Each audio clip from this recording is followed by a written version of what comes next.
This program was first broadcast on Canterbury's access media station, Plains FM, and was made with the assistance of New Zealand On Air. It's time for Emergence News on Plains FM 96.9, citizen-made radio.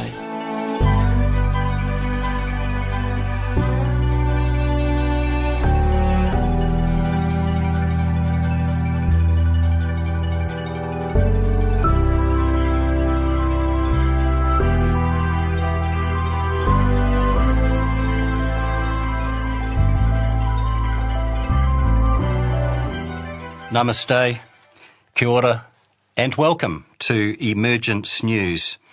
On our previous two programs, we provided commentary on the fighting in the Middle East. Author and previously Share International editor Benjamin Creme says, only when there is a coming together of the Arab states with America, only then will the Israelis accept some kind of compromise. And joining me in the studio today is Peter. Well, actually, no, you're not in the studio at all. You're up there in Wellington, our capital city, Peter. Yes, I am. It's a lovely day here too, Nigel. Yeah, well, when Wellington turns on a nice day... Yes, it does well. Yeah, it does well, doesn't it? Yeah. Peter, we're not joined by John today.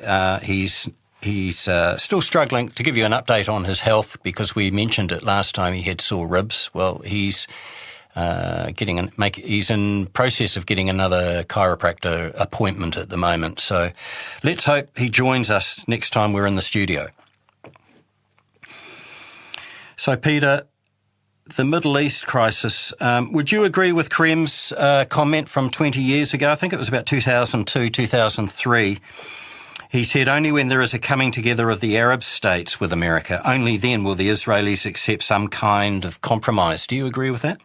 Yeah, yes. Well, I mean, I actually saw America doing a bit of action in that area in the last few months, but of course, the America sides so much with Israel that a lot of that has been dissipated. There's some wise words printed in the latest Share International magazine, the November issue, and there's some interesting information here regarding war. Even war have rules. And this is from the Office for the Coordination of Humanitarian Affairs. It's part of the United Nations. And they say these rules must be upheld at all times and by all sides. Those rules, or some of those rules, are civilians and civilian infrastructure, including humanitarian workers and assets, must be protected. Civilians must be allowed to leave for safer areas, and whether they move or stay, constant care must be taken to spare them. Essential supplies and services and unimpeded humanitarian access must be allowed. Anyone held captive must be treated humanely. All hostages must be released. All countries with influence must exert it to ensure respect for the rules of war and to avoid any further escalation and spillover. And given the last week or two, I would suspect that this stern test for humanity, I'd say that humanity is failing on this front, Peter. Yes, it certainly is. And of course, I don't know whether we've had any comment at all from our interim government at all, but we certainly need to stand with, the call by United Nations to get some dialogue going and end this obscenity. And Maitreya, he says that we must not stand aside and watch this needless slaughter. He said he is working in a variety of ways, obvious and in some ways on more subtle levels, to show us the way, to point the path. And he reminds us that each individual must make the choice to share and learn how to live together peacefully or perish. And at this time of great political, economic and social crisis in the world, we really do need his inspiration to help us understand better that humanity is one family. and that That's we right. can and we must create a civilization based on sharing, economic and social justice, and of course global cooperation. And on this theme, Peter, you're looking at a book authored by Benjamin Creme, The Art of Cooperation, today. That's right, yes. And I'll start a message actually by the Master on unity, which is really what we need so critically in this coming time to help deal with the crisis in the Middle East. So stay with us. You're listening to Emergence News, and we'll be back with Peter in just a moment on the theme of unity.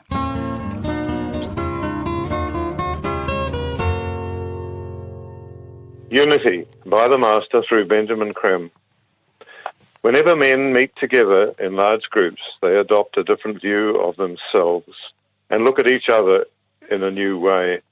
They are emboldened, strengthened in their desire, and gravitate to those who support their viewpoint. This may seem natural, but why should it be so? Essentially, all men inwardly seek unity and find its reflection in conformity of thought and ideas. This instinct is behind the formation of political parties and other groups. The ideology consensus acts as a magnet and strengthens the potency of the whole.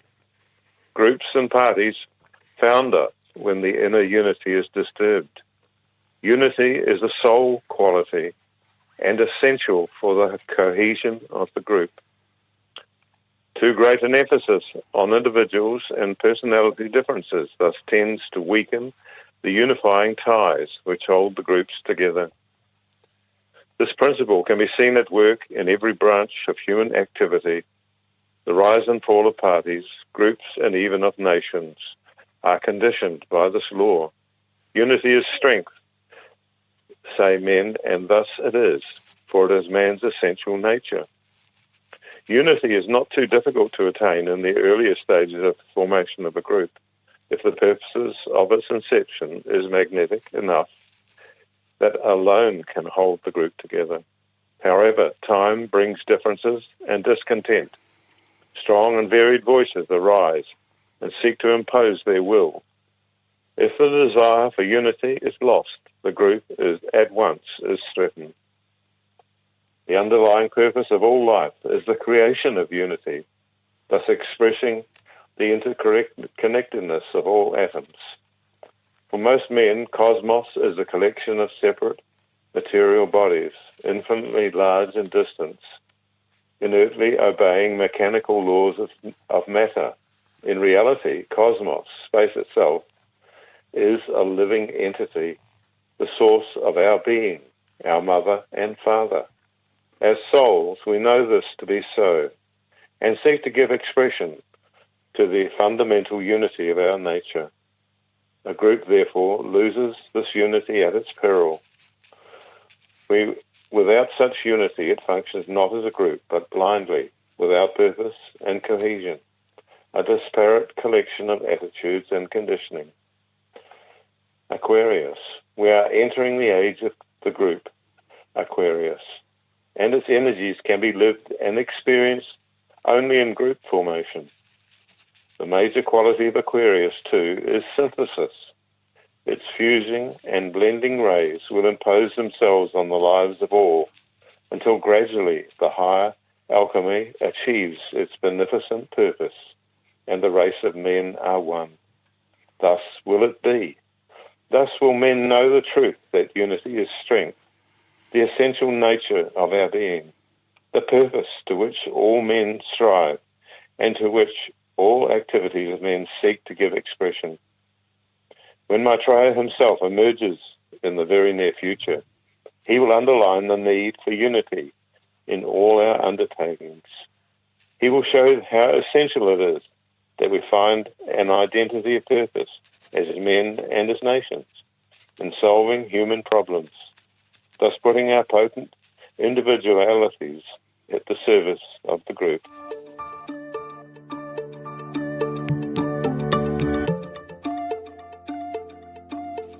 Thank you, Peter. You are listening to Emergence News. Our theme today is the effect of war, and of course we've got two major wars in our news at the moment, of course, in the Ukraine and also the Middle East war. And we're looking at what we need to do, what humanity needs to do. And I have noticed in the latest edition of Share International, the November issue, the Master writes, aiding the cause of peace. And I thought this was very relevant. And it reads, it is frequently the case that in acting for what is seen by them as the good of the world, countries wreak havoc on a world scale. So dense are the fogs of glamour which surround their actions, so illusionary is their thinking, that great harm may be done and much pain and suffering caused for the best of reasons. Thus it is today. It can be seen, therefore, how necessary it is that there be peace in the Middle East. How necessary it is that the Palestinians have true justice and a viable homeland. This is the most important problem facing humanity today. Failure to solve it would be disastrous for the world. It will take the combined resources of wisdom and will of both hierarchy and humanity to overcome, finally, this malignant force. A clear understanding of men of the true nature of the threat is thus imperative. Humanity must organise and act in unison. They must call for an end of oppression of the Palestinian people and so end the fear which haunts the people of Israel. The United Nations must bring all possible pressure to bear on both America and Israel, standing up to the superpower and aid the cause of peace. The peoples of the world are already on the march. They must raise their voices and demand that peace be theirs. They are the inheritors of the future and must fashion it in peace. We, the masters, your elder brothers, will do our part, but we are hampered by your lack of understanding and will. Hence these words, act without fear. Be wise and diligent in your actions, and all will be well.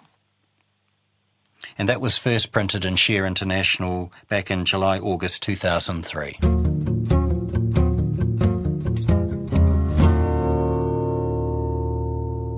You are listening to Emergence News, and we welcome your company. You can contact us at Share International anytime online. Just go to the shareinternational.org website. Okay, Peter, back to you. And you have found an article from the October issue of Share International. Yes, our great disciple there, Felicity Elliott, has interviewed someone else with regard to medicine in the New Age. I would say she has an interview with John Christian Florescu, and she worked. She's interviewed him, but he's worked with Harry Oldfield, and he's a name well known in alternative medicine and that sort of thing. And basically, she's saying that John Christian and Harry together created various technologies and approaches to healing based on extensive experience. This led to the evolution of their theory that everything resonates on various frequency levels, including the human body. If the practitioner is able to reset the body's particular frequency, healing is at least helped and healing occurs. So Felicity has interviewed him for Share International, and she said, we arranged to meet at the London Natural Health Centre where John Christian works, offering a range of specialisation generally focused on the subtle energies in the patient's body. He appears to take for granted the existence of the etheric energy system and to be so familiar with the chakras and their function. the meridians, and so on. And actually, I can remember forever knowing about the chakras and stuff all my life. What about you, Nigel? Have you've come across them in various times? Yes, I have.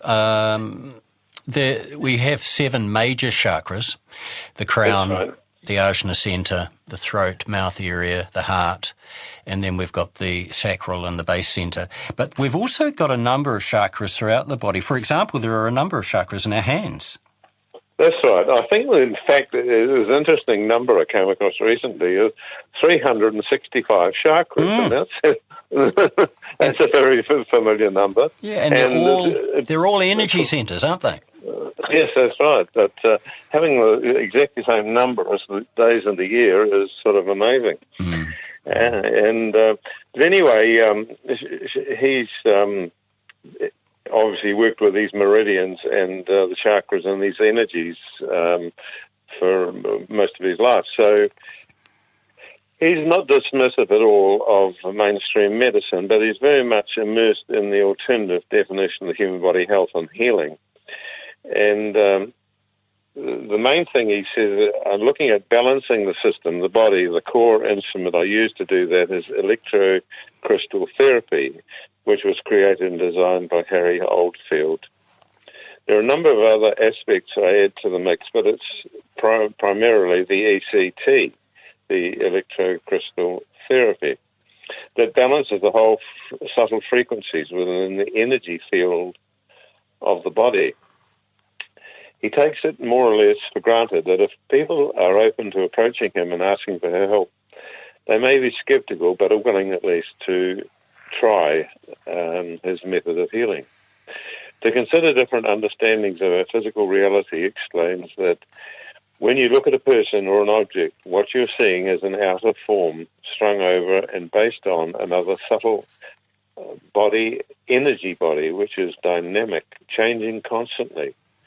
He works from knowledge and experience of energy fields within the body of both humans and animals and takes into account the existence of the energy centers of chakras. And he says, Felicity asked, do people need to know something about crystals in order to understand what they're doing? Well, I mean, actually, crystals actually multiply the energy input, don't they? They use them in electronics, of course, and the small energy amount is put into the crystals and it multiplies its effect. So that's basically how the crystals are worked. And he said that the people I treat come from all backgrounds, different age groups, religions and cultures. No prior knowledge is needed, but some certainly come with a certain level of skepticism and may leave with their curiosity piqued. So just as Harry did, I to talk about the deal with the chakras or energy systems. But in everyday terms, let's use an analogy. Think of a heating system in a building with a boiler filling the whole. Let's take the 7 main chakras. Well, there are more than 7, but we'll focus on them for the moment. If you think of the base chakra at the base of the spine, associated with the colour red, and use an analogy, you can think of it as the boiler. Obviously, if the boiler isn't working correctly, the rest of the system won't work well or correctly either. From the years of experience on this work and my research, I know it always look at the base chakra first. And from looking at the person's base chakra, it gives me a very strong indication of their health. And when the health, I mean physically, emotionally, mentally, and energetically. So this is the basic point where he starts. And he says, the new energy vision developed by Harry took his research and inventions a step further to what is a modern version of early phases of his works. In the last couple of years, this work has really moved ahead in Kirlian photography.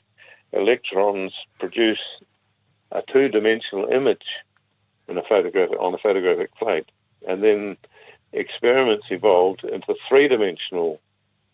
With this system that he's got now, he can look at the 3-dimensional images and shapes.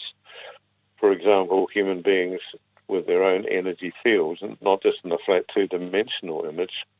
And you can see the subtle energy that lies below the physical surface. It shows its various forms and colours. So it's absolutely fascinating what it's doing. And, of course, this is going to be the new energy of the future, the new understanding, the new way of helping people with their health. Definitely. And earlier you asked me about the chakras, and I mentioned the 7 major chakras. I forgot to mention the power centre, of course, which is between the chest and the heart centre, is it? The heart centre, and then the chakra below that is the solar plexus. Yeah, the solar plexus. That was the word I was looking for. And just on crystals, there are a range of crystals as well. Some are better than others for different purposes. For example, my wife, she has a crystal next to the computer to help dissolve certain energies that come off electronics. So, and then there are other crystals such as amethyst, rose crystals. And they all have excellent qualities. Some, as you mentioned, for healing. Right. Yeah. And I was actually just looking at something completely divorced from this, but they were talking about the using chlorine in the water. We know it's not good to be drinking it, but what they were saying, and this university in America has proven, is that it's actually absorbed more by your body if you have a shower in chlorine water. And we all do this. I mean, and it affects the gut tremendously because it knocks out the good bacteria in the gut. And, obviously one of the major problems of our society is, the gut not functioning properly, and hence the health and energy levels are way down. So, it needs to be sort of addressed at it would be marvellous if we had a health system that actually looked at how we can actually use the water, the ultraviolet light, for cleaning up water, perhaps, rather than using the chlorine. And, Christchurch water has been marvellous for many years, but now they seem to be intent on leaving chlorine in the water constantly. And, I don't know about you, but I can smell it as soon as I go to drink it. Yeah, I certainly can smell it. And for many years, we've used water purification in our kitchen to remove chlorine from water. When we moved to Christchurch, we noticed that Christchurch was heralded as one of 3 cities globally that enjoyed a natural purification system with the aquifers. And, of course, after the earthquakes, the council had to administer chlorine into our water systems because the aquifers had been compromised.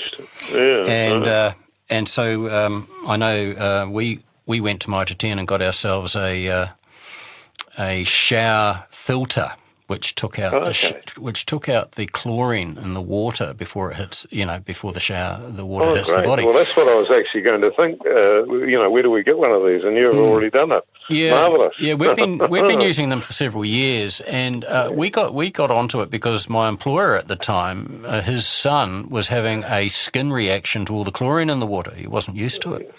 Yeah, and I thought, what a good idea. Well, they certainly put a lot in. They said that it needed a double dose or something, and at the time, and I think we reluctantly accepted that. But I know that it created. I had trouble with copper elements in hot water systems, and the plumber I was using said he'd replaced over 100 of the old copper cylinders because of the chlorine. That's right. And there were thousands I later found out, and of course the council says, "Oh no, too bad." Well, they wouldn't want to be held responsible, otherwise all the landlords changing their hot water cylinders, it would be a costly claim. Yeah, it would be. Good mahi, Peter. Anyway, it's amazing the things that we need to be aware of in today's society with regard to our health. But I was absolutely thrilled to see this thing on using light and crystals, and Harry Oldfield's old system of being able to photograph the etheric body, in fact, because this is what he's photographing, the energy body of the patients. Thanks very much, Peter. And if you'd like more information, check out Share International magazine online. All this information can be found on the Share International website, www.share-international.org, and also don't forget the podcasts, which are available on the Plains FM website. We welcome your comments, questions and feedback. Please contact us at emergencenews@gmail.com.